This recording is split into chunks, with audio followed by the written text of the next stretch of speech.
Unang Hari. Ang mga huling araw ni Haring David. Unang Kabanata. Matandang-matanda na si Haring David, at kahit kumutan pa siya ng makapal ay giniginaw pa rin siya. Kaya sinabi ng kanyang mga lingkod, "Mahal na hari, payagan niyo po kaming maghanap ng isang dalagita na mag-aalaga sa inyo. Tatabihan po niya kayo para hindi kayo ginawin." Kaya naghanap sila ng magandang dalagita sa buong Israel, at nakita nila si Abishag na taga Shunem, at dinala nila siya sa hari. Talagang maganda si Abishag, at naging tagapag-alaga siya ng hari, pero hindi sumiping ang hari sa kanya. Gusto ni Adonaya na maging hari. Ngayon, si Adonaya na anak ni David kay Hagit, ay nagmamayabang na siya ang susunod na magiging hari. Kaya naghanda siya ng mga karwahe at mga kabayo, at 50 tao na magsisilbing tagabantay na mauuna sa kanya.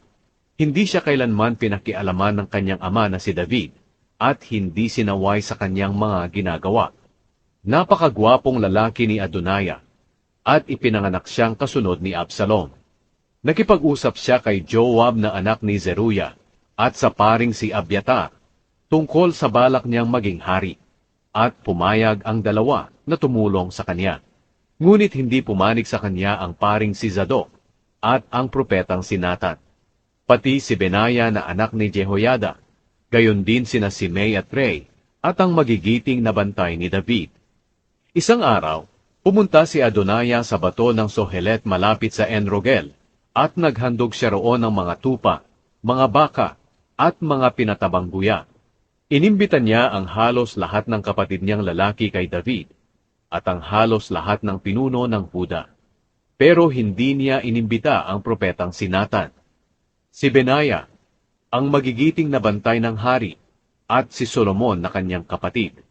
Pumunta si Natan kay Batsheba na ina ni Solomon, at nagtanong, "Hindi mo ba alam na ang anak ni Hagit na si Adonaya ay ginawang hari ang sarili, at hindi ito alam ni Haring David?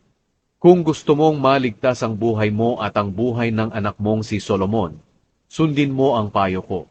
Puntahan mo si Haring David at sabihin mo sa kanya, 'Mahal na hari, hindi po ba't nangako kayo sa akin na ang anak nating si Solomon ang papalit sa inyo bilang hari? Bakit si Adonaya po ang naging hari? At habang nakikipag-usap ka sa hari, papasok ako at patutunayan ko ang iyong sinasabi.' Kaya nagpunta si Batsheba sa kwarto ng hari. Matanda na talaga ang hari, at si Abishag na taga Shunem ang nag-aalaga sa kanya. Yumukod si Batsheba at lumuhod sa hari bilang paggalang. Tinanong siya ng hari, "Ano ang kailangan mo?" Sumagot si Batsheba, "Mahal na hari, nangako po kayo sa akin, sa pangalan ng Panginoon na inyong Diyos, na ang anak nating si Solomon ang papalit sa inyo bilang hari. Ngunit ipinalagay ni Adonaya na siya na ang hari ngayon, at hindi mo ito alam. Naghandog siya ng maraming torong baka, mga pinatabang guya at mga tupa. Inanyayahan niya ang lahat ng anak mong lalaki, maliban kay Solomon na iyong lingkod. Inanyayahan din niya ang paring si Abiatar at si Joab, na kumander ng inyong mga sundalo. Ngayon, mahal na hari, naghihintay po ang mga Israelita sa inyong pasya, kung sino po ang papalit sa inyo bilang hari. Kung hindi kayo magpapasya, ako at ang anak nating si Solomon ay ituturing nilang traidor kapag namatay kayo." Habang nakikipag-usap si Batsheba sa hari, dumating ang propetang si Natan.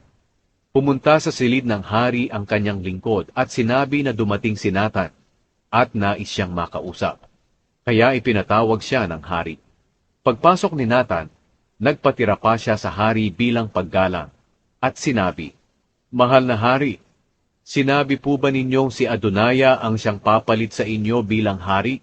Ngayong araw na ito, naghandog siya ng maraming toro, pinatabang guya at mga tupa, at inimbitan niya ang halos lahat ng inyong anak na lalaki, ang kumander ng inyong mga sundalo, at ang paring si Abiatar.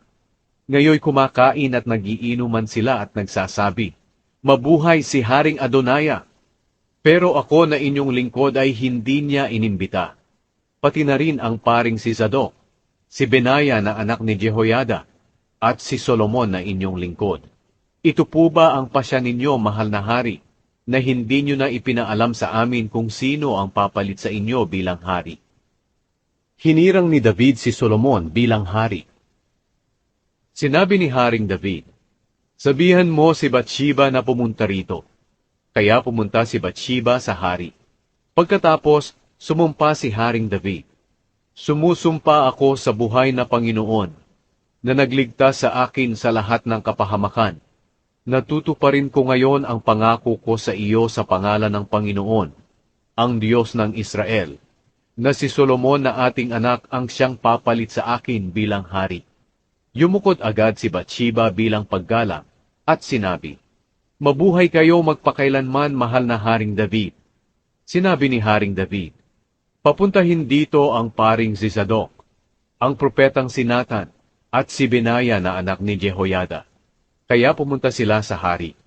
At sinabi ng hari sa kanila, pasakayin mo ang anak kong si Solomon sa aking mola, at dalhin ninyo siya sa gihon kasama ang aking mga pinuno.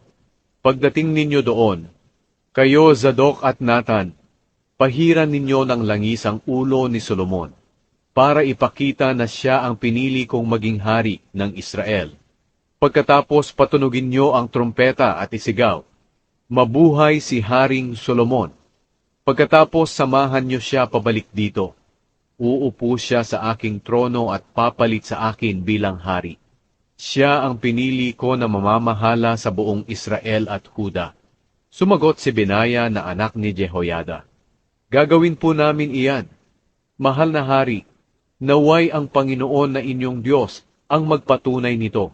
Kung paano kayo sinamahan ng Panginoon, samahan din sana niya si Solomon, at gawin niyang mas matagumpay pa ang paghahari niya kaysa sa inyong paghahari.